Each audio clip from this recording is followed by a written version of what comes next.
وأستعينه وهو المنعم المولى ونعم النصير مؤيدا.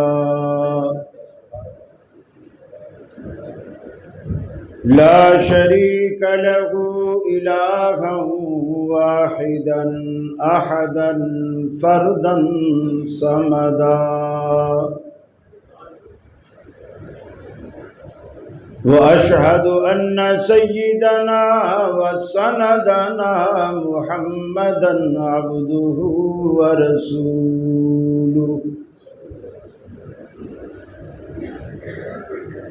نبي ما ضل وما غوى وما ينطق عن الهوى فصلى الله عليه وبارك وسلم وعلى آله وأصحابه وأزواجه صلاة دائما سرمدا. أما بعد فأعوذ بالله من الشيطان الرجيم. بسم الله الرحمن الرحيم.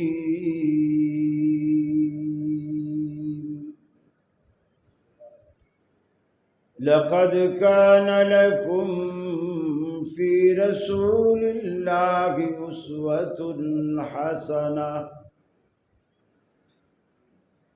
أو كما قال النبي صلى الله عليه وسلم: من أحدث في أمرنا هذا ما ليس منه فهو رد.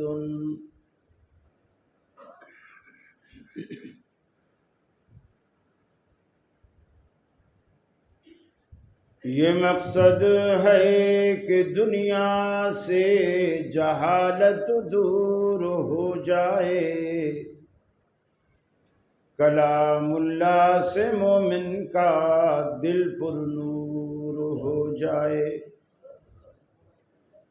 یا الہی جب تک کہ میرے جسم میں جان رہے، تجھ پہ صدقے تیرے محبوب پہ قربان رہے۔ میں رہوں یا نہ رہوں پر دل کی ہے یہ دعا، دین احمد اور عزت قرآن رہے۔ واجب الاحترام علماء کرام، صدر مجلس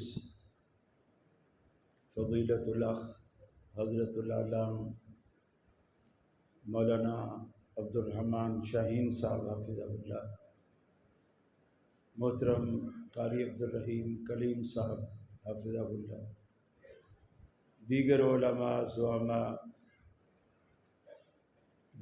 ڈیرہ غازی خان کے میرے مسلم اہل توحید بھائیوں، میری مسلم ماں بہنوں بیٹیوں، آج ہم آپ کے علاقے میں خالصتاً ایک منہجی، دعوتی، تبلیغی اور اصلاحی پروگرام کے تحت جمع ہیں۔ ایک ہی مقصد ہے، ہمارے شہر میں، ہمارے علاقے میں، ہمارے معاشرے میں اللہ کے دین کا نور عام ہو جائے اور ہر مسلمان اس رنگ میں رنگا جائے۔ مجھے انتظامیہ کی طرف سے حکم ملا ہے کہ اس حوالے سے گفتگو کی جائے کہ ایسے کون سے اوصاف ہیں کہ جو اگر کسی عمل میں پائے جائیں تو اللہ تعالیٰ اس عمل کو قبول کرتا ہے، اور اگر وہ اوصاف نہ ہوں تو اللہ اس عمل کو قبول نہیں کرتا۔ دنیا میں آپ جتنے کام کرتے ہیں، اگر آپ سمجھدار ہیں، ذی شعور ہیں، پڑھے لکھے ہیں، ہوش و حواس میں ہیں، تو ہر کام کرنے سے پہلے آپ کا بنیادی مقصد ہوتا ہے کہ میں جس مقصد کے لیے یہ کام کر رہا ہوں میرا وہ مقصد پورا ہو۔ اور اگر آپ کو پہلے سے پتہ ہو کہ آپ کا یہ مقصد اس کام سے یا اس طریقے سے پورا نہیں ہوگا تو آپ وہ کام کریں گے ہی نہیں۔ اگر کریں گے تو وقت کا بھی ضیاع ہے، پیسے کا بھی ضیاع ہے، محنت کا بھی ضیاع ہے۔ مسجد بنانے والوں نے مسجد بنائی کس کو خوش کرنے کے لیے؟ اللہ کو خوش کرنے۔ اور اللہ خوش کب ہوتا ہے؟ جب آپ کے اس عمل کو وہ قبول کر لیتا ہے، اسے وہ بھاتا ہے، وہ عمل اسے پسند آتا ہے تو اللہ اس کام کو پسند کر لیتا ہے، آپ کا وہ عمل قبول ہو جاتا ہے۔ اگر آپ نے کروڑوں روپے لگا کر مسجد بنائی اور اللہ قبول نہ کرے تو مجھے بتائیے مسجد بنانے کا کوئی فائدہ ہے؟ دنیا کا ہر کام، آپ قرآن پڑھیں، اگر اللہ قبول نہ کرے آپ کو ثواب ملے گا؟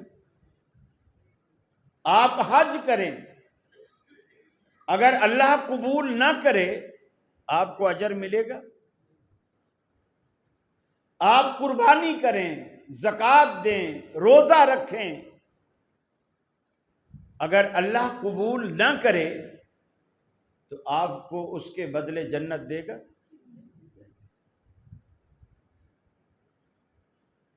پھر یہ تو جستجو آپ کو کرنی چاہیے نا کہ میرے عمل میں ایسی کون سی چیز، ایسی کون سی روح میرے عمل میں آئے جو اللہ کو بھا جائے اور اللہ اسے پسند کر لے اور اللہ اسے قبول کر لے۔ اس کے لیے بنیادی طور پر 4 شرطیں ہیں۔ اسے آپ شرطیں بھی کہہ سکتے ہیں، اسے آپ عمل کی قبولیت کا معیار بھی کہہ سکتے ہیں۔ ان 4 باتوں میں سے ایک بات بھی مفقود ہو، عمل آپ کا ضائع، محنت ضائع، وقت ضائع، پیسہ ضائع۔ ہندی زبان کا ایک مقولہ ہے، اردو میں بھی مستعمل ہے، سہاگن وہ جسے پیا چاہے۔ ہندی میں پیا کہتے ہیں دولہا کو یا شوہر، اور سہاگن کہتے ہیں دلہن۔ کہ دلہن تو وہ ہوتی ہے جسے دولہا چاہے، اگر دولہا ہی نہ چاہے تو دلہن کس بات کی؟ یہ مقولہ کب ایجاد ہوا؟ ایک لڑکی کی شادی ہوئی، اسے زیور پہنایا گیا، لباس پہنایا گیا، اسے سجایا گیا، سہیلیاں آتی ہیں، رشتہ دار آتی ہیں، عورتیں آتی ہیں، خالہ، پھوپھی، چچی، نانی، مامی سب آتے ہیں اور پوچھتے ہیں، کہتے ہیں ماشاءاللہ بیٹیا ہماری اتنی اچھی لگ رہی ہے، ماشاءاللہ لگتا ہے یہ زیور بنا ہی اسی کے لیے تھا، جوڑا تو اتنا جچ رہا ہے تو کوئی حور لگ رہی، لیکن وہ دلہن منہ بنا کے بیٹھی ہوئی، نہ مسکراتی، نہ خوش ہوتی، نہ کسی کی تعریف کا کوئی جواب دیتی ہے۔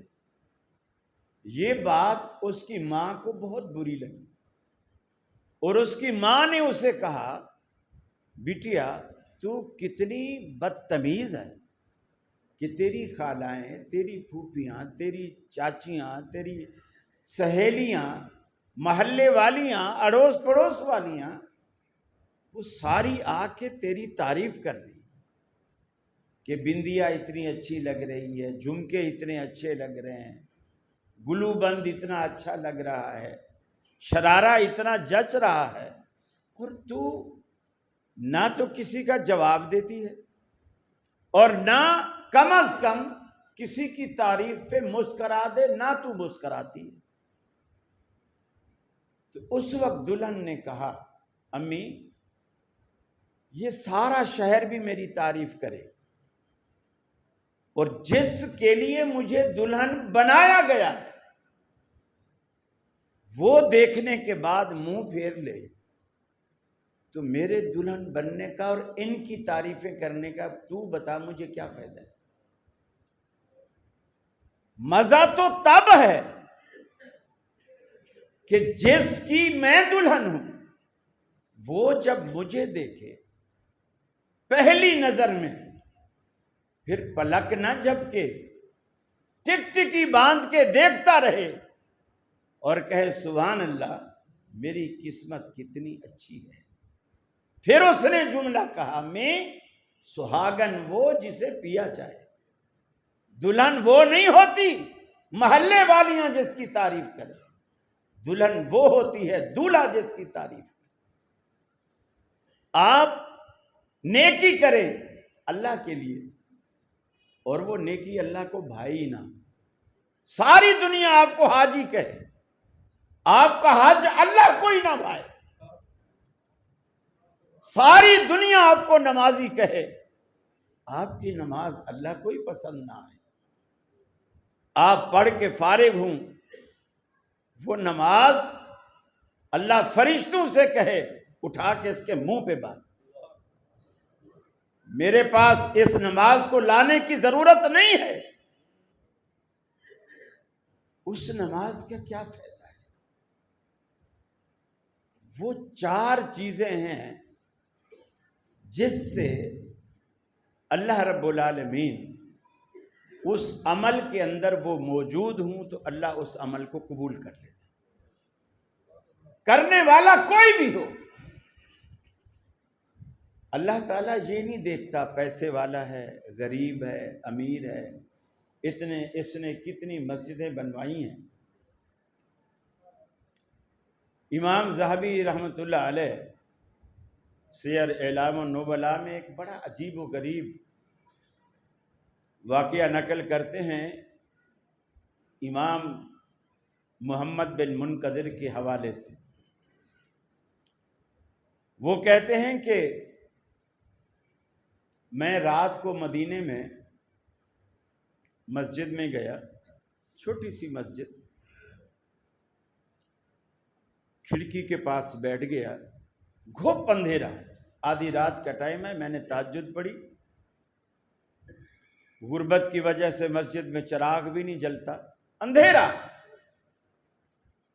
باہر چاند کی تھوڑی تھوڑی روشنی ہے، کھڑکی میں سے تھوڑی روشنی اندر آ رہی ہے، لیکن میں سائڈ پہ بیٹھا ہوں، میں نفل پڑھ کے تھک کے بیٹھ گیا۔ کچھ دیر کے بعد ایک شخص آیا، موسم ذرا ٹھنڈ کا تھا، اس نے اپنے اوپر شال ٹائپ کی، چادر ٹائپ کی کوئی چیز اوڑھی ہوئی، اور وہ مسجد کے اندر سب سے پہلے آ کر اس نے 2 نفل پڑھے، لیکن اس بندے کو یہ پتہ نہیں ہے کہ میں بھی کھڑکی کے پاس بیٹھا ہوں، کیونکہ اندھیرا ہے۔ اس نے نفل پڑھے اور نفل کے بعد اس نے دعا مانگنی شروع کی،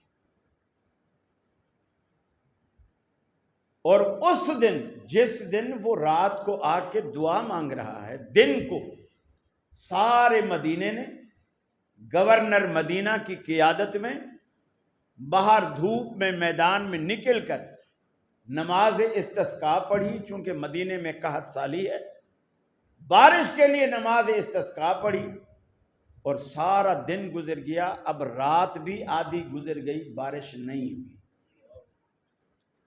اب وہ بندہ مسجد میں آ کے 2 نفل پڑھتا ہے، اللہ سے دعا کرتا ہے اور کہتا ہے کہ اے اللہ تیرا مدینہ پیاسا ہے اور سارے مدینے نے تجھ سے آج دن میں نماز استسقاء کے ذریعے دعا کی اور تو نے ان کو بارش نہیں دی۔ امام محمد بن منقدر کہتے ہیں کہ ابھی اس نے ایسا جملہ کہا تھا، میں نے کھڑکی سے بادلوں کے گرجنے کی آواز سنی، اور جیسے آواز آئی، آواز کے ساتھ ہی بادل برسنا شروع، اور جیسے بادل برسے اس نے دعا کرنی چھوڑ دی اور رونا شروع کر دیا۔ اب اس بات پہ رو رہا ہے کہ اللہ پورا مدینہ تیرے آگے گورنر سمیت دعائیں مانگ چکا ہے، تو نے بارش نہیں دی۔ میرے اندر ایسی کیا بات ہے کہ میں نے ایک ہی دفعہ کہا اللہ مدینہ تیرا پیاسا ہے، بارش دے، اور تو نے نہ بادل نہ کچھ، اور وہ آنن فانن سب کچھ ہو گیا اور بادل بھی برس نہیں ہوا۔ میرے اندر ایسی کیا بات ہے؟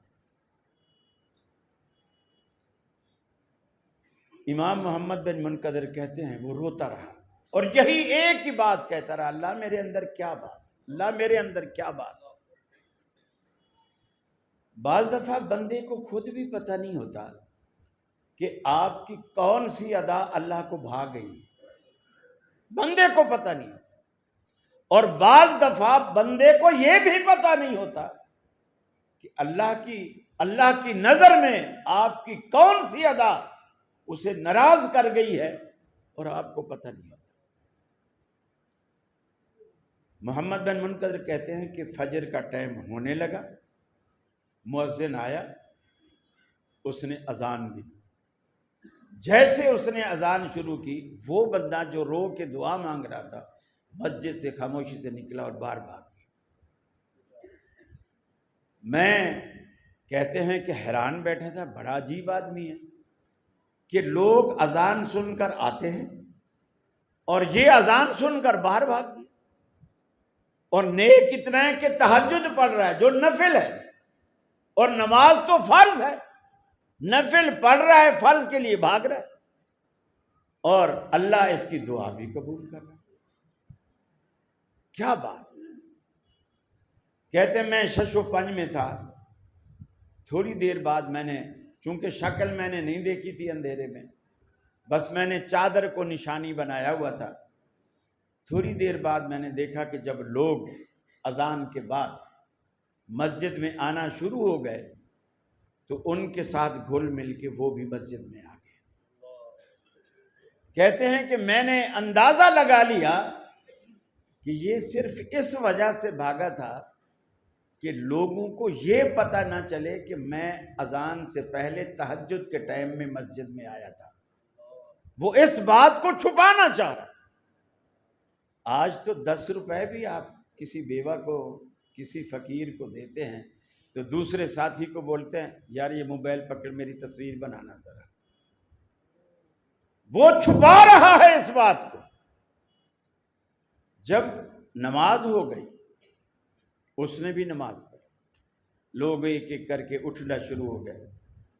امام محمد بن منقدر کہتے ہیں وہ بھی اٹھا اور چادر اسی طرح اوڑھی اور مسجد سے باہر نکلا۔ میں بھی جلدی سے اٹھا، اس کا میں نے پیچھا کیا، میں اس کے پیچھے چل پڑا۔ مدینے کی آبادی ختم ہو گئی، آگے بالکل ایسی بستی آ گئی جیسے خانہ بدوشوں کی بستی ہوتی ہے، جھونپڑی نما، کئی جھونپڑیاں بنی ہوئی ہیں، اس میں سے ایک جھونپڑی کی طرف وہ بڑھا، دروازے میں پردہ لٹکا ہوا تھا، یہ جیسے اندر داخل ہوا میں باہر رک گیا۔ میں نے پوچھا سلام کر کے کہ کیا میں اندر آ سکتا ہوں؟ اس نے کہا میرے علاوہ کوئی نہیں ہے، آ جا۔ میں اندر چلا گیا، میں جا کے بیٹھ گیا سلام کر کے، وہ بھی وعلیکم السلام کہہ کر بیٹھ گیا۔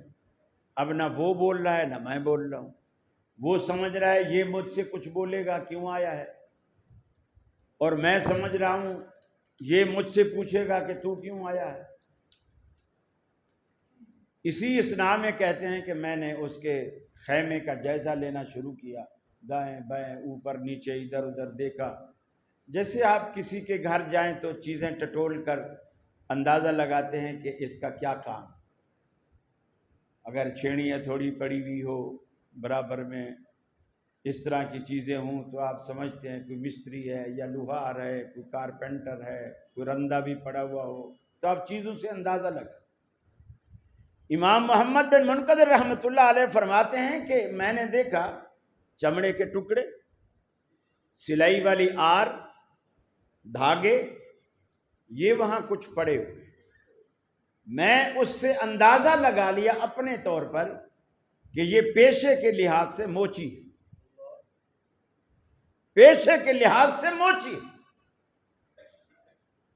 کہتے ہیں میں ابھی یہ سوچ ہی رہا تھا کہ اب اس نے اپنی چپ توڑی اور مجھ سے پوچھا بھائی کیا جوتا ٹکوانا ہے؟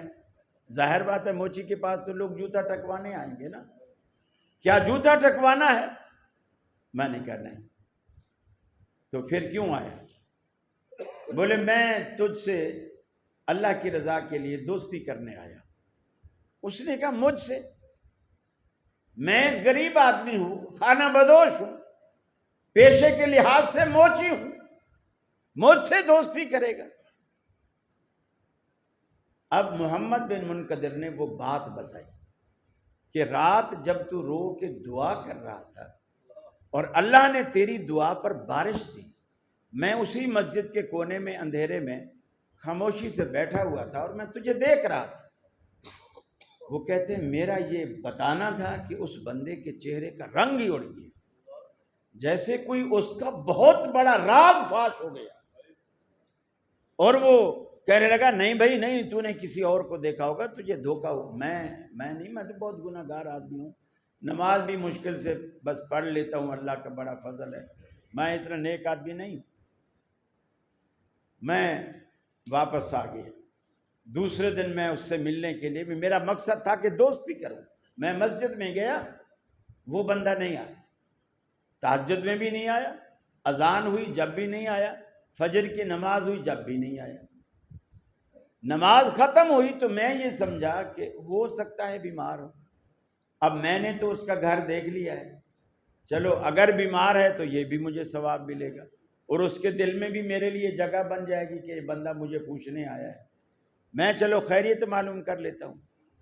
میں وہاں گیا تو میں نے دیکھا کہ اس کا خیمہ ہی نہیں، خیمہ ہی نہیں۔ جو دوسری جھونپڑیاں بنی ہوئی تھی، باہر ایک جھونپڑی کے باہر ایک بڑھیا بیٹھی تھی، میں نے اس سے پوچھا اماں یہاں ایک جھونپڑی والا تھا وہ کدھر ہے؟ تو اس نے مجھ سے پوچھا کیا کل تو اس کے پاس آیا تھا؟ میں نے کہا ہاں کل میں آیا تھا۔ تو نے اس کو کیا بولا تھا کہ جیسے تو اس کی جھونپڑی سے باہر نکلا نا، اسی وقت یہ اپنی جھونپڑی اکھیڑنے لگا، جھونپڑی اکھیڑ کے رسیاں باندھ کے، گدھے کی ایک سواری تھی اس کے پاس، اس کے اوپر لاد کے یہاں سے چلا گیا، اور یہ نہیں پتا کہ کہاں گئے۔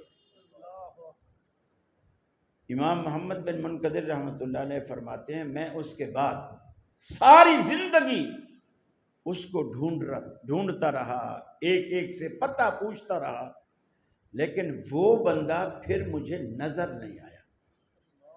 اللہ کو اس کی بات کون سی بھائی؟ وہ نیکی کر کے چھپاتا ہے، نیکی کر کے چھپاتا ہے، بتانا تو دور کی بات، کوئی بتا دے تو اسے مانتا بھی نہیں کہ بھائی کسی اور کو دیکھا ہوگا، مجھے نہیں دیکھا۔ عمل کی قبولیت کے لیے ایک شرط یہ ہے آپ کے عمل میں اخلاص، وہ کام ریاکاری سے خالی، خالصتاً اللہ کے لیے، خالصتاً اللہ کے لیے۔ اگر یہ چیز پیدا ہو جائے تو ان 4 شرائط میں سے ایک شرط آپ کے عمل کے اندر آ گئی۔ آپ دیکھیں بڑا فرق ہوتا ہے، آپ مسجد میں نماز پڑھیں، بہت سارے اماموں کو بھی ہم نے دیکھا کتنی مسجد میں پیچھے بابے ہوتے ہیں، بیمار ہوتے ہیں، اس امام کو اگر کہہ دو کہ آپ کے پیچھے یار بہت بیمار اور بوڑھے لوگ کھڑے ہوتے ہیں، ذرا قرات کو مختصر، مجھے سارے مسئلے معلوم ہیں، اللہ کے رسول تو سورہ بقرہ بھی پڑھ لیا کرتے تھے ایک رکعت میں، تو برداشت پیدا کرو اپنے اندر، برداشت پیدا کرو۔ اب اسی امام کو جو سورہ بقرہ ایک رکعت میں پڑھنا چاہتا ہے، جب اکیلے نماز پڑھتا دیکھو تو 2 منٹ میں اس کی 4 رکعتیں ختم ہو جاتی۔ اسے کہتے ہیں ریاکاری، اسے ریاکاری کہتے ہیں کہ جب اللہ کے سوا کوئی دیکھنے والا نہ ہو تو آپ کی نماز مختصر، اور جب سارا مجمع دیکھنے والا ہو تو پھر رفع الیدین بھی یوں ٹکا کے، ایسا ٹکا کے کرے گا، تاکہ برابر والا حنفی بیٹھا ہوا یہ بھی دیکھے، وہ بریلوی بیٹھا ہوا وہ بھی دیکھے۔ پھر اس طرح رکوع کرے گا 5 منٹ کا، پھر قومے میں کھڑا ہوگا 3-4 منٹ، یعنی ایسا اطمینان کہ بندہ بولے یار یہ تو امام نہیں فرشتہ ہے، فرشتہ ہے۔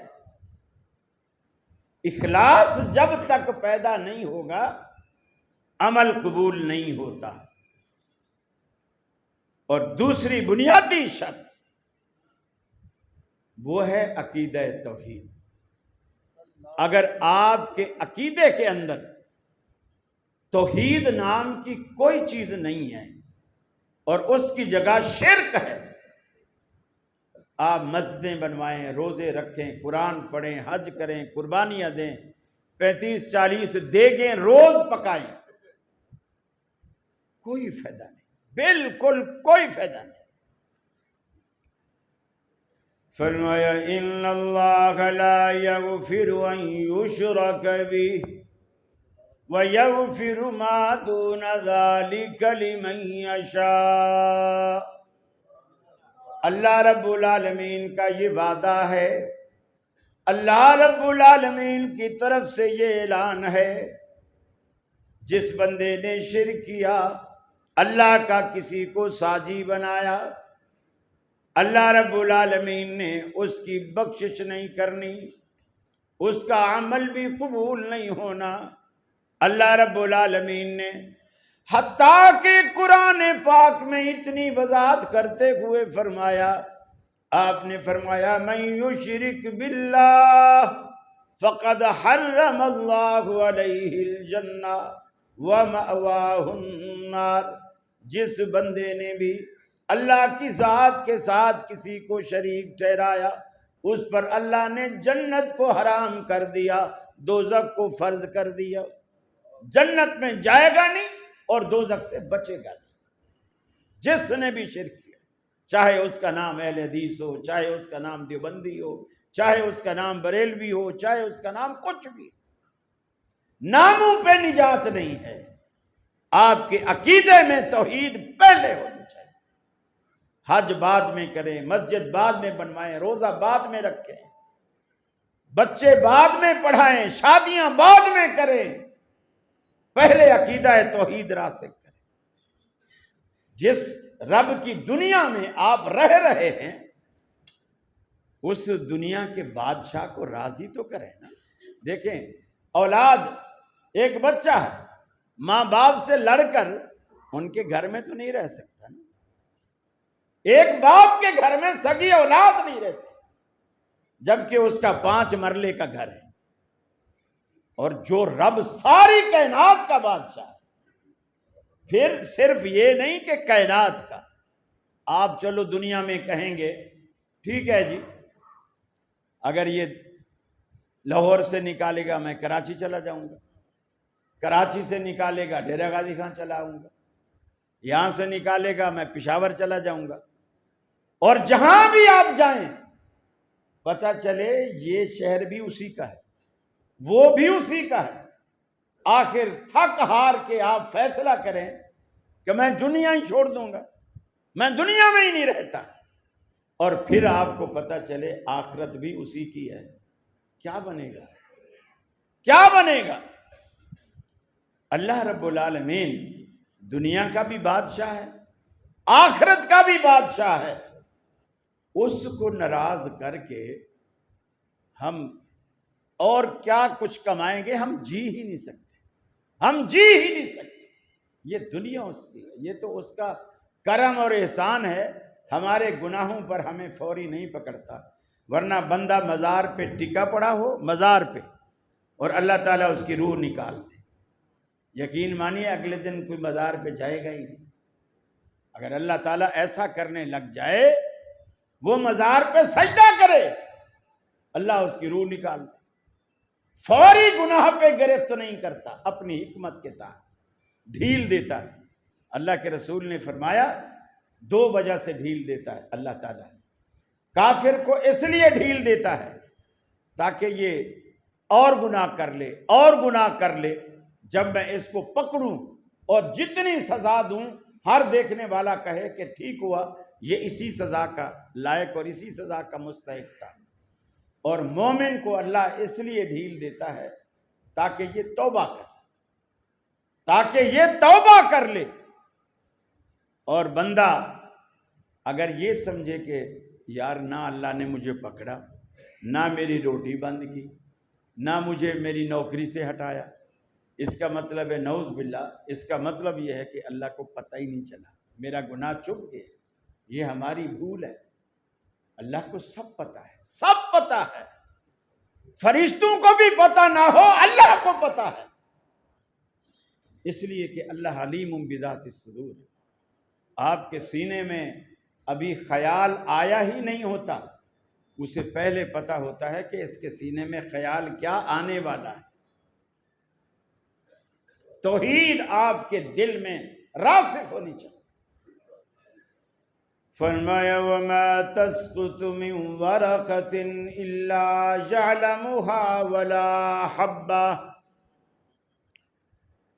دنیا میں زمین پہ جو درختوں سے پتے گرتے ہیں، زمین پہ پتا بعد میں گرتا ہے، اللہ رب العالمین کے علم میں پہلے آتا ہے۔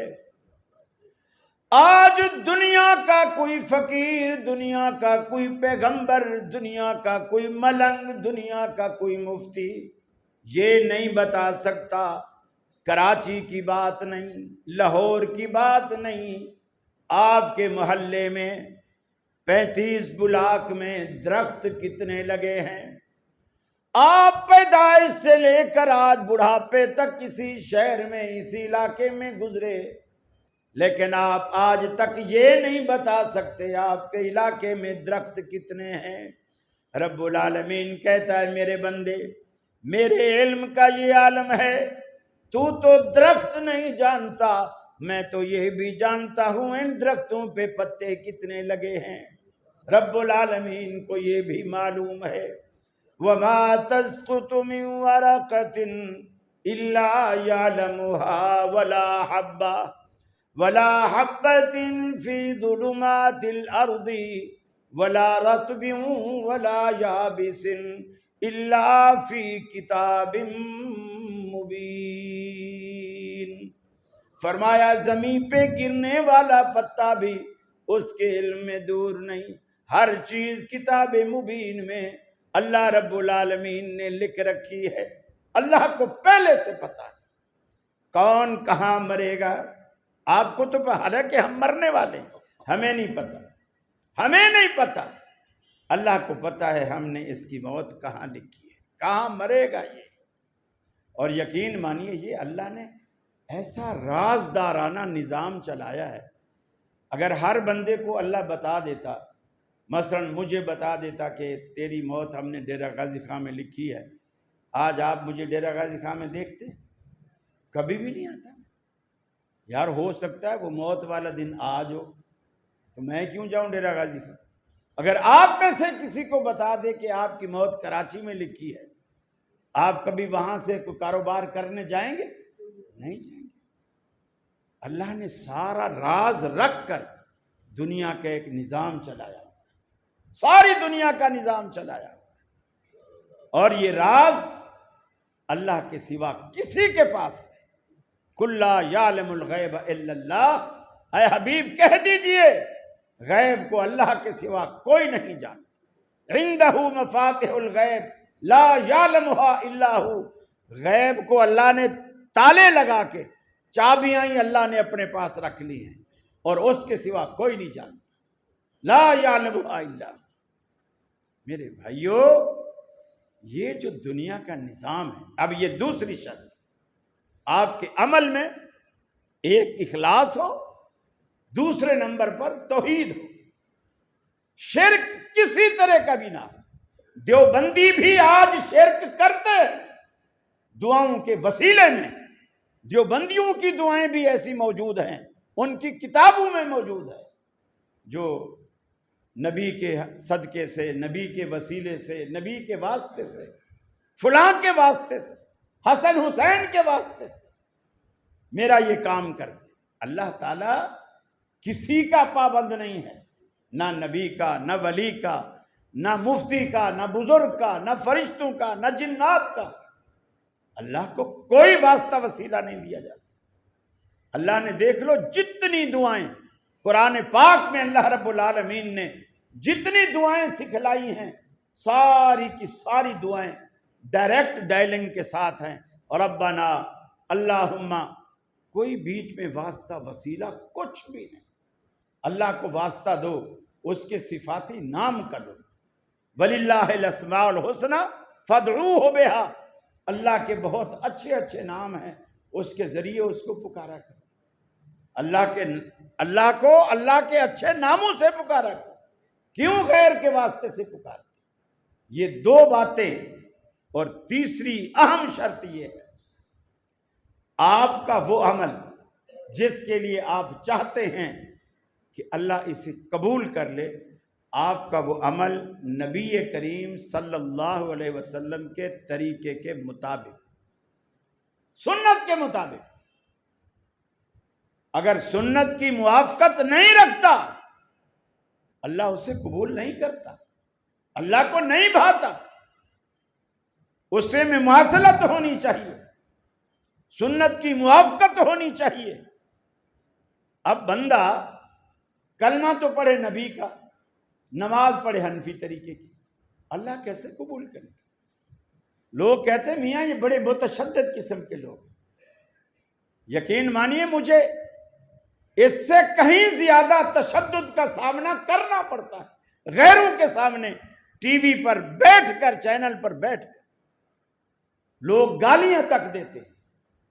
لوگوں نے مجھے حلالی حرامی کی گالیاں دی ہیں، لیکن میں نے سب اللہ کی رضا کے لیے اسے برداشت کیا، اور اللہ نے اس کا مجھے صلہ دیا، اس کا صلہ دیا ہے. لوگوں کے دلوں میں تکریم، عزت، وقار بڑھا دیا.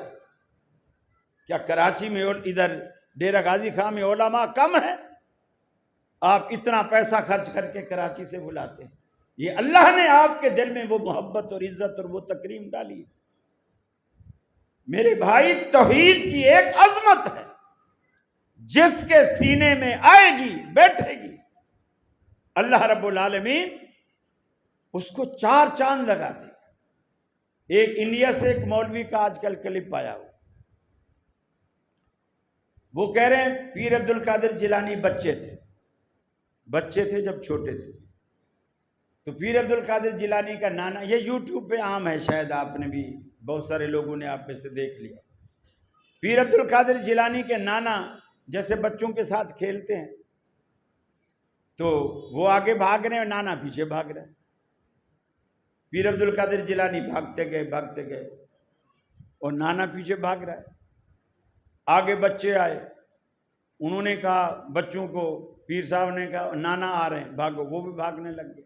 آگے پتہ نہیں کتنی چیزیں آتی گئیں، سب کو کہا نانا آ رہے ہیں بھاگو، ساری دنیا بھاگنے لگ گئی، سب کو بھگا کے چھوڑا.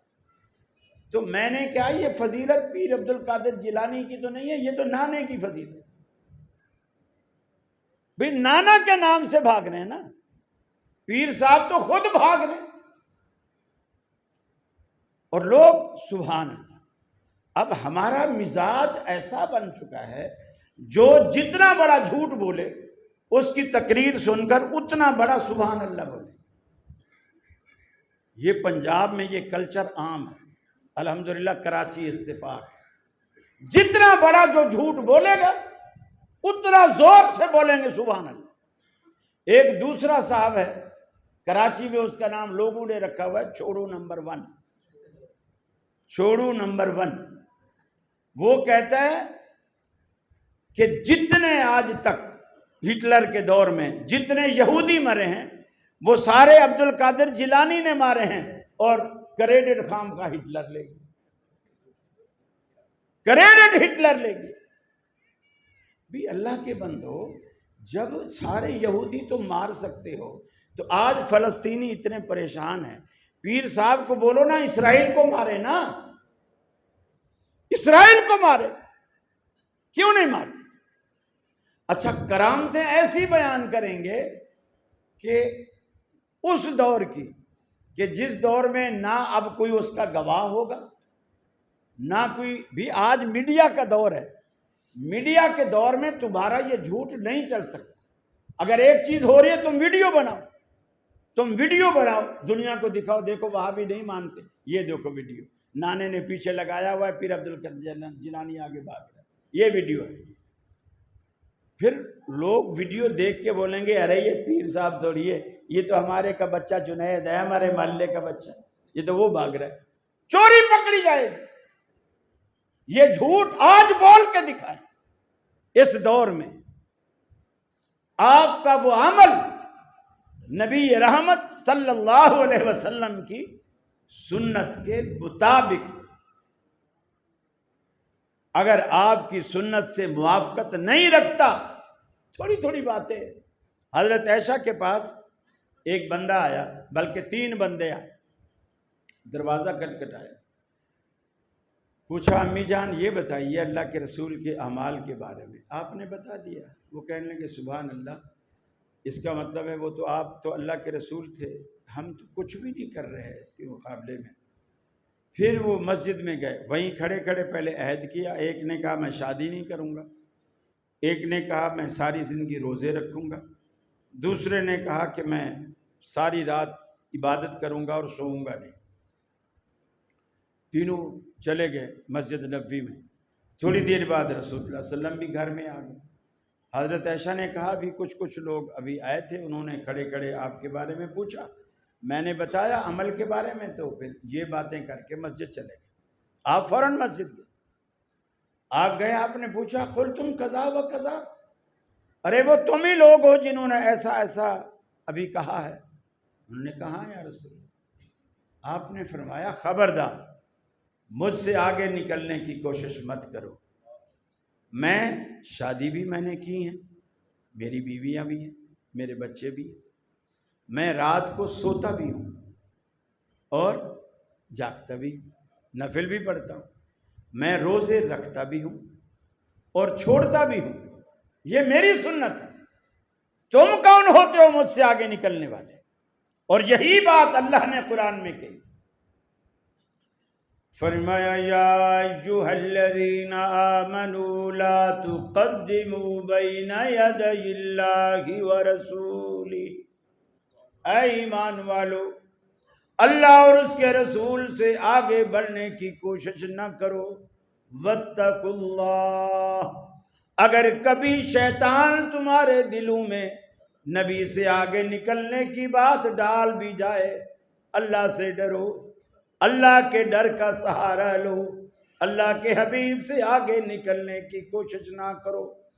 وہ بغدادی نماز جو اللہ کے حبیب نے نہیں پڑھی، اگر تم بغدادی نماز پڑھو گے وہ نماز تمہیں جہنم میں لے جائے گی، جنت میں وہی نماز لے جائے گی جو نماز آمنہ کے لال نے پڑھی ہے، روزہ وہی جنت میں لے جائے گا جو روزہ آمنہ کے لال نے رکھا ہے، حج وہی جنت میں لے جائے گا جو حج آمنہ کے لال نے کیا ہے۔ اسی لیے فرمایا لَقَدْ كَانَ لَكُمْ فِي رَسُولِ اللَّهِ، رسول اکرم صلی اللہ علیہ وسلم کی زندگی میں تمہارے لیے بہترین اسوۃ حسنہ، بہترین نمونہ ہے۔ آپ کو دیکھتے جاؤ، پھر کرتے جاؤ۔ آپ نے شادیاں کیسے کی، آپ نے خوشیاں کیسے منائیں، آپ نے غم کیسے منایا، کیا کبھی 4 پہیاں گھروں میں الٹی کی؟ حضرت حمزہ شہید ہو گئے، جسم کا مسلح بھی کیا گیا۔ بعض روایات کے مطابق آپ نے ایک مرتبہ بھی کسی اہل بیت میں سے کسی کو فرمایا کہ آج 4 پہیاں گھر میں الٹی ڈالو، آج چولہے نہیں جلانا، آج توے الٹے کر دو۔ 3 دن تک خیمے لگیں گے، گلی میں بیٹھیں گے، 3 دن تک دکان کوئی نہیں کھولے گا۔ یہ سب تمہاری رسومات ہیں، اسلام نے کبھی اس سے منع نہیں کیا۔ اسلام میں چھٹی کا کوئی تصور نہیں، حتیٰ کہ جمعے جیسے فریضے کے لیے بھی اللہ نے کہیں نہیں فرمایا جمعے والے دن دکانیں نہ کھولو۔ اللہ کا قرآن کہتا ہے اذا نودی للصلاة من یوم الجمعہ فاسعوا الی ذکر اللہ وذروا البیع، جب جمعے کا وقت ہو جائے، جمعے کا بلاوا آئے، تب کاروبار بند کرو، پہلے تمہیں پوری اجازت ہے کھول کے بیٹھو۔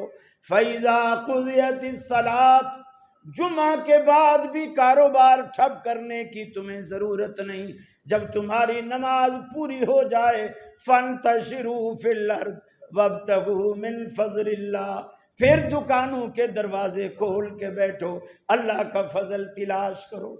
اسلام میں چھٹی کا کوئی تصور نہیں، لیکن فرمایا لَقَدْ كَانَ لَكُمْ فِي رَسُولِ اللَّهِ أُسْوَةٌ حَسَنَةٌ، اللہ کے حبیب نے اپنے لگتے جگر فاطمہ سے بھی یہی فرمایا، میری نسبت تیرے کسی کام نہیں آئے گی، اعملی اعملی یا فاطمہ، اے فاطمہ عمل کرنا عمل کرنا، میرے بعد اس توقع اور بھول میں مت رہنا، میں پیغمبر زادی ہوں، آخر الزمان پیغمبر کی لخت جگر ہوں، میرا تو شاید حساب بھی نہیں ہوگا، رب العالمین مجھ سے تو پوچھے گا بھی نہیں۔ آپ نے فرمایا لا اغنی عنک من اللہ شیئا، اللہ کے ہاں میں تیرے کسی کام نہیں آؤں گا، عمل کرتی رہنا، میری رشتہ داری پہ مت رہنا، عمل کرنا۔ سیدہ عائشہ نے عرض کی اللہ کے رسول جب قیامت کا دن آئے گا، آج میں بیٹھے بیٹھے خیال دل میں لایا، ذکرت النار فبکیت، دوزخ کا ذکر میرے ذہن میں آیا، یاد آئی، مجھے رونا آ گیا۔ اللہ کے حبیب میرے ایک سوال کا جواب دیجئے، قیامت والے دن حل تذکرون اہلیکم یوم القیامت یا نبی اللہ، اے اللہ کے سچے رسول قیامت والے دن آپ اپنے اہل خانہ کو یاد رکھیں گے کہ نہیں، اپنی پیاری عائشہ کو یاد رکھیں گے کہ نہیں، جس کے لیے اللہ کے رسول سے پوچھا گیا اللہ کے حبیب آپ کو دنیا میں سب سے زیادہ محبت کس سے ہے؟ آپ نے فرمایا عائشہ سے۔ پوچھنے والے نے پوچھا اللہ کے رسول عورتوں سے نہیں مردوں میں سے کس سے ہے؟ آپ نے فرمایا عائشہ کے باپ سے۔ جس سے اللہ کا رسول محبت کرتا ہو رو رو کے نڈھال بیٹھی ہے، اللہ کے رسول مجھے بتاؤ قیامت والے دن آپ ہمارے کام آؤ گے کہ نہیں؟ آپ نے فرمایا عائشہ ایک بات کان کھول کے سن لے، اما فی ثلاثۃ مواطن لا یذکر احد احدا، 3 مقامات آخرت میں ایسے ہیں جہاں کوئی بھی کسی کو یاد نہیں کرے گا، حتیٰ کہ میں محمد بھی اپنے اہل خانہ کو بھول جاؤں گا۔ اور آج لوگ اس خوش فہمی میں بیٹھے ہیں ہم نے تو اتنے کامل پیر کا لڑ پکڑا ہوا ہے، ہمیں تو کوئی بس پیر صاحب اللہ کے پائے کا عرش کا پایا نعوذ باللہ تھامے کھڑے ہوں گے، ہم جائیں گے اللہ کو نعوذ باللہ وہ پیر آنکھ مارے گا، بولے گا یہ تو میرا مرید ہے، اللہ کہے گا جانے دو۔ ارے رسول اللہ سے بڑا کامل پیر دنیا میں کون ہے؟ کون کامل پیر ہے؟ ساڈا پیر محمد جیڑا آمنا دلال وے، تیرا بھی کوئی ہے تے ایسا مینوں بھی وکھال وے۔ صرف دعوے کرتے ہو، دکھاؤ تو صحیح نا۔ ہمیں کہتے ہو کہ ہم نہیں مانتے، ماننا اور کس کو کہتے ہیں؟ ہم کہتے ہیں تمہاری نماز روزہ حج زکوٰۃ، اس وقت تک نماز روزہ حج زکوٰۃ ہے ہی نہیں جب تک اس کی موافقت محمد رسول اللہ کے عمل سے موافق نہ بیٹھے۔ یہ ہے اہل حدیث کا ایمان اور عقیدہ، ہماری یہی دعوت ہے، یہی منہج ہے۔ ساری دنیا کو اسی بات کی دعوت دیتے ہیں کہ نبی کی سنت کو دیکھو۔ آج لوگ بہت ساری باتیں کرتے ہیں، صدیق اکبر پر اعتراض کرتے ہیں کہ میاں انہوں نے بڑا غصب کر لیا تھا، حضرت علی کی خلافت کا جو حق تھا انہوں نے غصب کر لیا۔ اسلام نے اتنی واضح چیزیں بھیجی ہیں۔ دیکھیے اللہ نے قرآن مجید، اللہ کے رسول نے جب صحابہ کرام نے آ کر کے کہا آپ کی بیماری میں کہ مسجد نبوی صحابہ سے بھری پڑی ہے، لوگ آپ کا انتظار کر رہے ہیں، آپ آئیے نماز پڑھائیے۔ آپ نے فرمایا مرو ابا بکر فلیصلی بالناس، ابو بکر میں نہیں آ سکتا، میں تکلیف میں ہوں، ابو بکر سے کہو وہ لوگوں کو نماز پڑھا دیں، لوگوں کو نماز پڑھا۔ اب یہ جو رسول اللہ نے حکم کیا، علماء کی اصطلاح میں اسے کہتے ہیں قولی حدیث یا قولی سنت۔ اللہ کے رسول نے اپنے منہ مبارک سے ارشاد فرمایا، گویا ابو بکر صدیق کی امامت پہلے نمبر پر قولی سنت سے ثابت ہے، مرو ابا بکر فلیصلی بالناس۔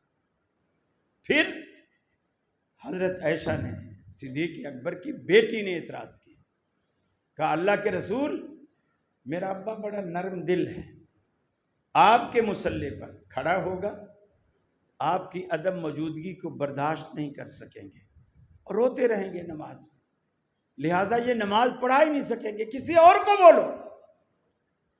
میں کہتا ہوں حضرت عائشہ بولی نہیں، رب نے بلوایا تاکہ بات پکی ہو جائے۔ آپ نے پھر فرمایا مرو ابا بکر فلیصلی بالناس، ابو بکر سے کہو لوگوں کو نماز پڑھائے۔ اور بعض روایات میں یہ بھی آتا ہے اللہ کے رسول نے فرمایا جس مجلس میں، جس محفل میں میرے بعد ابو بکر موجود ہو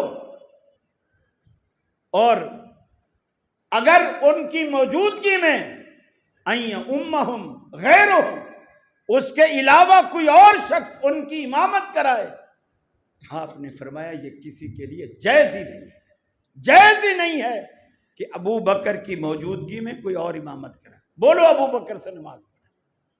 پھر نبی کریم صلی اللہ علیہ وسلم نے فعلی حدیث سے بھی اسے ثابت کیا۔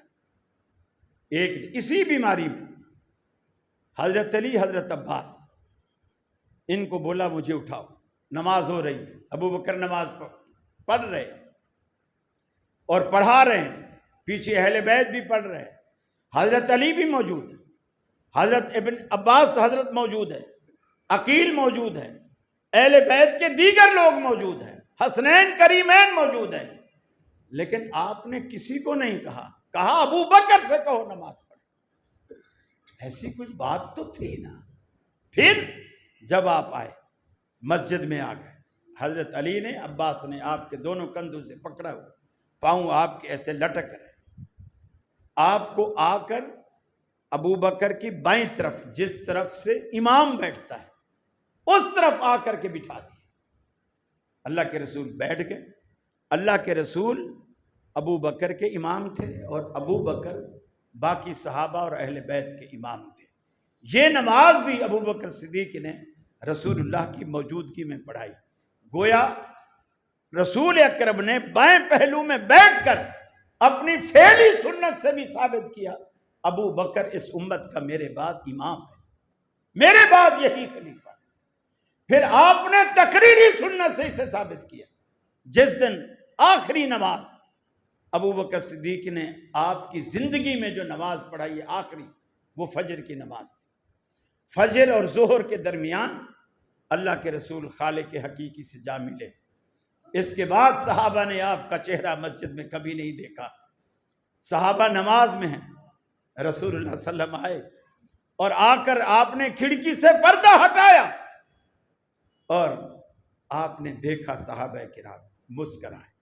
کچھ صحابہ نے کنکھیوں سے آپ کو دیکھا بھی، مسکرائے، اور پھر آپ نے پردہ گرا دیا۔ گویا یہ جو مسکرانا تھا یہ اس خوشی کا اظہار تھا کہ میں نے جس ابو بکر کے پیچھے اپنی امت کو لگایا ہے وہ اطمینان کے ساتھ اسی کے پیچھے لگی ہوئی ہے۔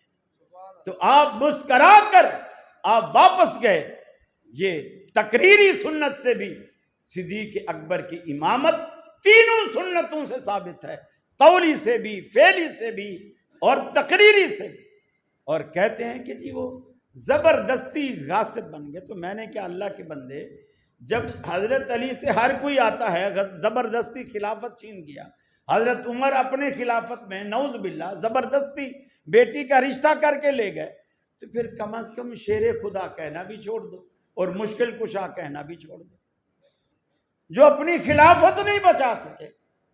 میرے بھائی، نبی کریم صلی اللہ علیہ وسلم کی سنت کے جیسے ابو بکر پابند تھے، اسی طرح عمر فاروق، عثمان غنی، علی المرتضیٰ اسی طرح پابند تھے۔ اور چوتھی اور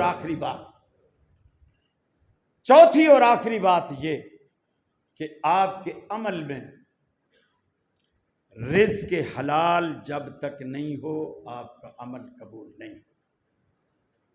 آپ موحد ہیں، اخلاص والا کام ہے، سنت کے مطابق ہے، لیکن آپ کی روزی حرام کی ہے، آپ کا عمل قبول نہیں ہوگا، بالکل قبول نہیں ہوگا۔ صرف یہ نہیں کہ نماز،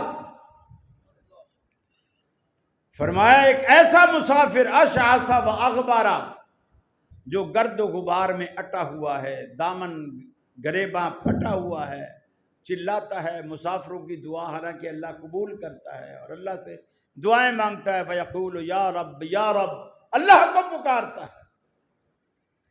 اللہ کہتا ہے کیف یستجاب لذالک، میں اس کی دعا کو کیسے قبول کروں، مطعمہ حرام ملبسہ حرام مشربہ حرام وغذی بالحرام، ارے اس کا تو کھانا بھی حرام کا، پینا بھی حرام کا، لباس بھی حرام کا، حرام اس کی گھٹی میں پڑ چکا ہے، میں اس کی دعا کو کیسے قبول کروں۔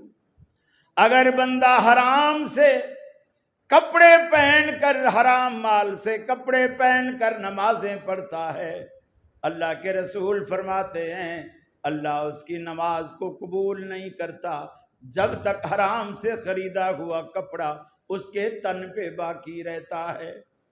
حرام کا احرام باندھنے کے بعد اللہ رب العالمین کی جناب میں تلبیہ پڑھتے ہوئے حاضری دیتا ہے، اللہم لبیک لا شریک لک لبیک ان الحمد والنعمت لک والملک لا شریک لک، پورے توحیدی جملے، توحیدی کلمات منہ سے ادا کرتا ہے لیکن لباس حرام کا ہے۔ اللہ کہتا ہے لا لبیک ولا سعدیک، جس منہ سے آیا ہے ایسے ہی منہ پھیر کر واپس چلا جا، آج نہ تیری حاضری ہمیں قبول، نہ تیرا آنا ہمیں قبول، نہ تیرا تلبیہ پکارنا ہمیں قبول۔ حرام کھانے والے کا کچھ بھی قبول نہیں ہوتا۔ اپنے پیٹ میں بھی، اپنی بیوی کے پیٹ میں بھی، اپنے بچوں کے پیٹ میں بھی حلال نوالا ڈالیے، پھر رب العالمین سے ثمرات کی دعا کیجیے۔ حلال کی بڑی برکتیں ہیں جو اللہ رب العالمین نے حلال میں رکھی ہیں۔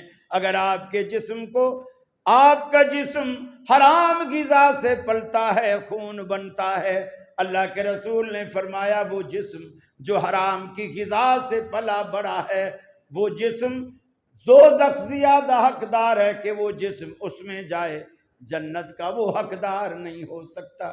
لہٰذا دنیا میں یہ 4 چیزیں، ٹائم پورا ہو گیا ہے، یہ 4 چیزیں اپنے پلے باندھ دیجئے: توحید، اخلاص، اللہ کے رسول کی سنت اور رزق حلال۔ بے شک تھوڑا ہو، فریب نہ کریں، ہیرا پھیری نہ کریں، چیز میں ملاوٹ نہ کریں، کسی کی جیب نہ کاٹیں، کسی کا نقصان نہ کریں، کسی کا برا نہ سوچیں، دودھ میں پانی نہ ڈالیں، جو بولیں وہی چیز دیں، جس کے پیسے لیں وہی چیز دیں، جتنا وزن کا سودا ہوا ہے وزن پورا کر کے دیں، جتنی پیمائش کا سودا ہوا ہے وہ پیمائش پوری کر کے دیں۔ یہ آپ کی ذمہ داری ہے۔ یقین مانیے جب یہ 4 کام آپ کی زندگی میں آ جائیں گے، اللہ کہے گا فرشتوں اس بندے کے نامہ اعمال کو میرے پاس لاؤ، اس کا میں ہی خریدار بنتا ہوں۔ ان اللہ اشتری من المؤمنین انفسهم واموالهم بان لهم الجنہ، اس بندے نے ساری زندگی اپنی جان مال میرے حوالے کیے رکھا، آج میں اپنی جنتیں اس کے حوالے کر دیتا ہوں۔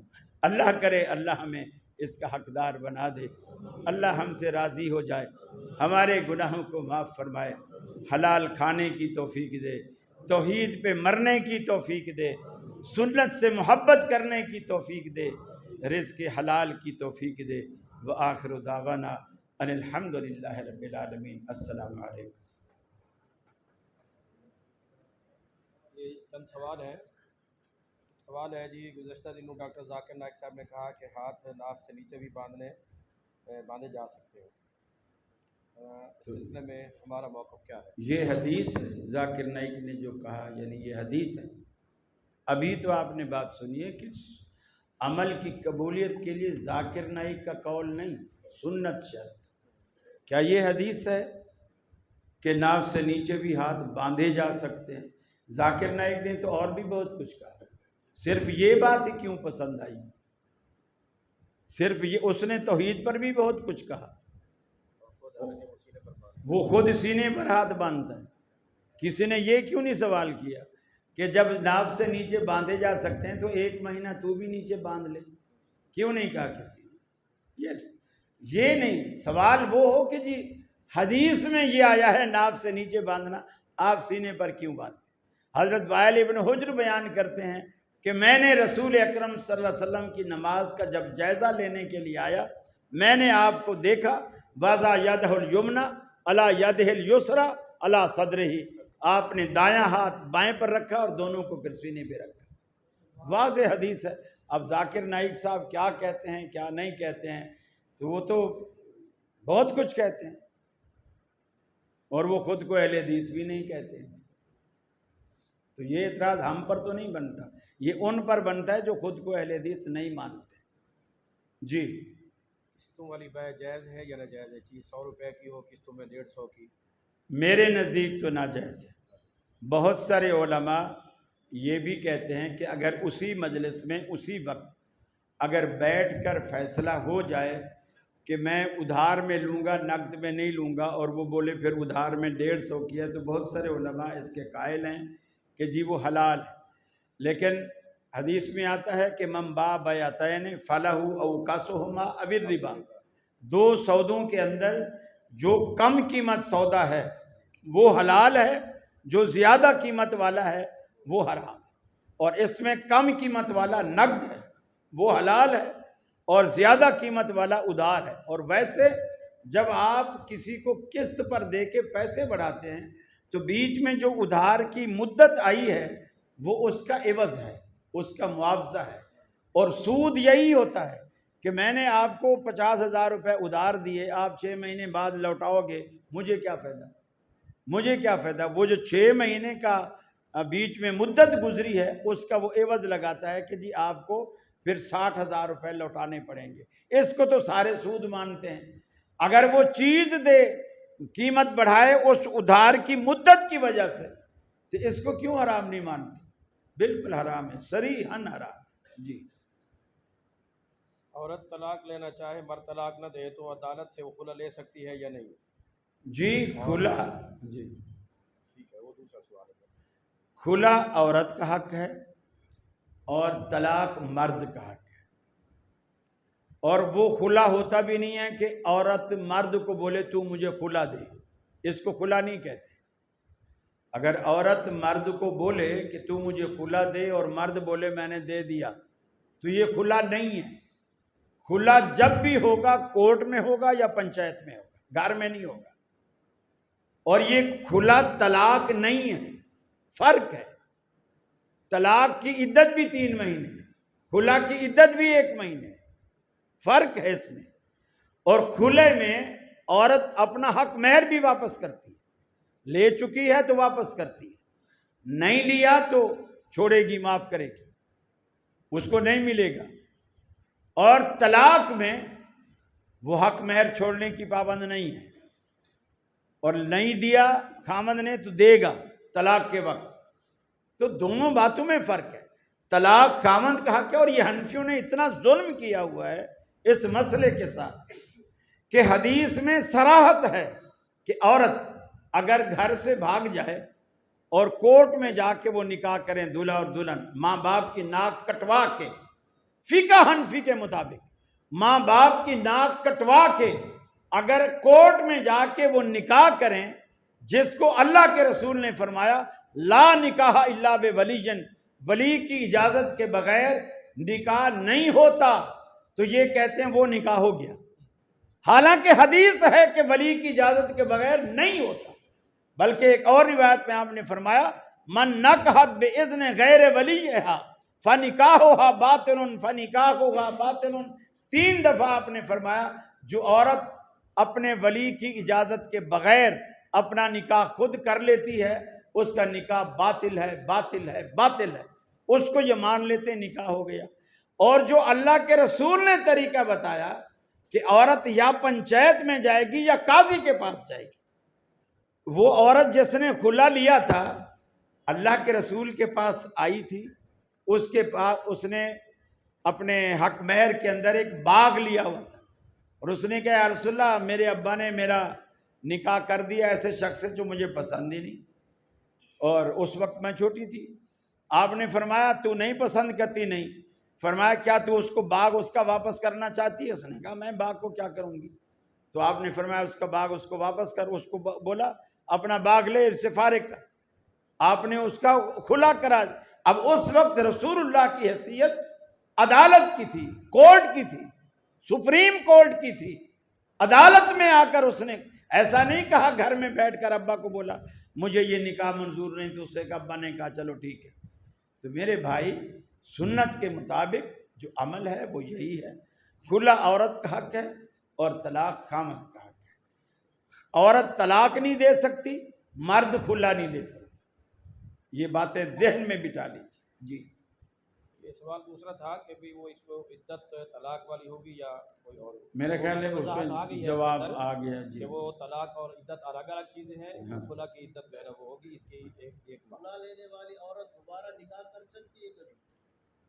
اسی سے جی کر سکتی، اسی سے کر سکتی جی، بشرطے کہ پہلے 2 طلاقیں نہ ہو چکی ہوں۔ ہاں صرف خلا ہے نا، ہاں جی، صرف خلا، طلاقیں تو الگ نہیں ہے نا، خلا علیحدہ ہو گئی نا، عورت چلی گئی ہے۔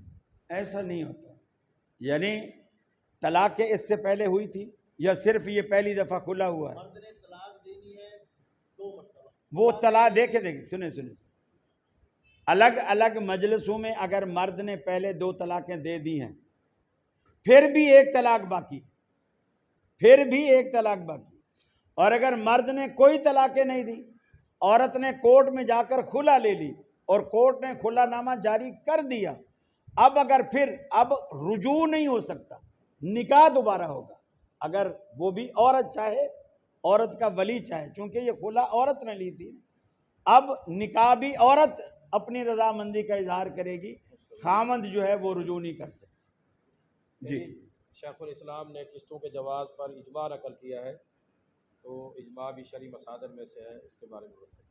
امام ابن تیمیہ کی طرف اشارہ ہے، شیخ الاسلام سے کیا مراد ہے؟ کیونکہ آج کل تو بہت شیخ الاسلام، آج کل تو کیا نام ہے اس کا، طاہر الاسلام قادری، ہاں وہ بھی شیخ الاسلام ہے، مفتی منیب بھی شیخ الاسلام ہے، مفتی تقی عثمانی بھی شیخ الاسلام، بس ایک اہل حدیث رہ گئے ہیں، باقی سارے آپ کو بنا دیتے ہیں۔ اس سلسلے میں تھوڑی سی گزارش، نہ شرعی طور پر قسطیں حرام ہیں، نہ ہی ادھار کی خرید اور فروخت، مگر ادھار اور قسطوں کی وجہ سے جب اصل قیمت سے کوئی چیز مدت کی وجہ سے بڑھ جاتی ہے مدت کی وجہ سے جو چیز بڑھ جاتی ہے، سود نام ہی اسی کا ہے، ربا النسیہ کسے کہتے ہیں شریعت میں؟ جی امام ابن تیمیہ نے تو سورہ فاتحہ کے بارے میں بھی کچھ اجماع نقل کیا ہے، پتہ ہے اس کا؟ اذا قرئ القرآن جو ہے نا، یہ نماز کے بارے میں اجماع بھی اس وقت حجت ہوتا ہے کہ شرعی مصادر میں سے جب قرآن اور حدیث کے خلاف نہ ہو. جب اجماع بھی قرآن اور حدیث کے خلاف ہوگا تو وہ قابل قبول نہیں ہوگا. یہ کچھ سوال ہیں، ان میں سے بس چاندی کیا جا سکتے ہیں. صحیح سند کے لحاظ سے حضرت جی چاول ہیں ماشاء اللہ، آپ کے لیے چاول بھی ہیں.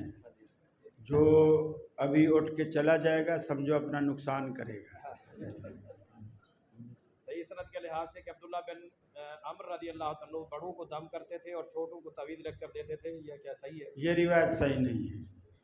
اور دوسری بات یہ ہے کہ اللہ کے ابھی ہم نے بات کی، دیکھیے کسی بھی عمل میں 4 چیزیں ہونی چاہیے.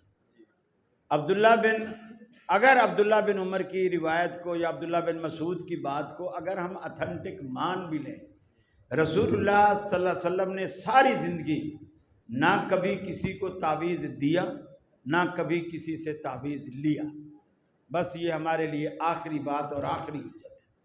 اب کوئی کرتا ہے ویسے تو پھر ویسے ہوتی رہیں گی، یہ روایت صحیح نہیں ہے، یہ روایت ضعیف ہے. امیر معاویہ کاتب وحی تھے بھی اس میں حدیث سے ثابت ہے. جی بالکل ثابت ہے، اس میں کیا شک ہے، بالکل ثابت ہے.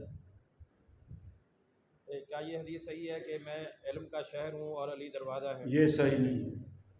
کیا پھر شہر کی تو پھر جب دروازے ہوتے ہیں تو پھر چھتیں بھی ہوتی ہیں، دیواریں بھی ہوتی ہیں، سب کچھ ہوتا ہے. پھر تو آپ کو سارا کچھ بنانا پڑے گا. فلاں دیوار ہے، فلاں کونا ہے اور فلاں چھت ہے، تو پھر تو دروازے بھی لگیں گے جبھی تو مزہ آئے گا. جی نبی صلی کی ایک حدیث، کیا یہ صحیح ہے کہ میری بیوی کا کیا حال ہوگا جس پر ہو آپ مقام پر کتے بھونکیں گے؟ یہ روایت محدثین کی نظر میں صحیح نہیں ہے، صحیح نہیں ہے. یہ کچھ میرا خیال ہے علی مرزا صاحب کی پھیلائی ہوئی باتیں ہیں، یہ باتیں صحیح نہیں ہیں. سوال ہے جی، احادیث کی روشنی میں بتائیں حضرت ابوبکر رضی اللہ عنہ کا مقام اور مرتبہ حضرت علی اور حضرت حسن و حسین سے زیادہ ہے یا کم؟ جی زیادہ ہے. بے شک.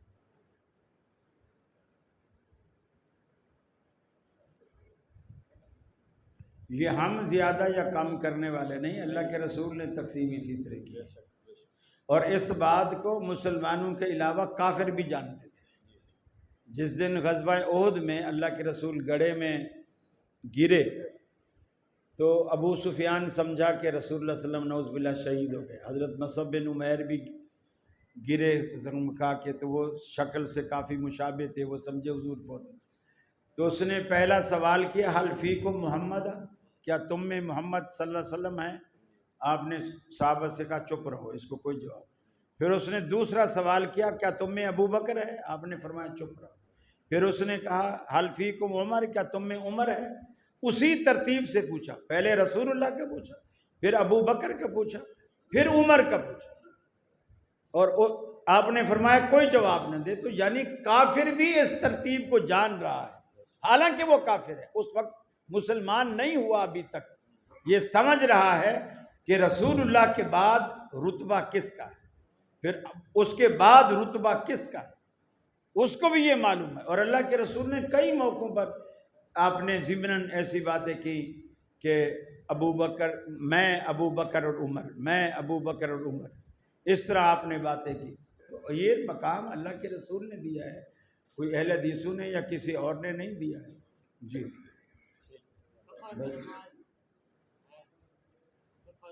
میں نے آ کے پڑھی نہیں، میں سفر میں ہی تو ہوں.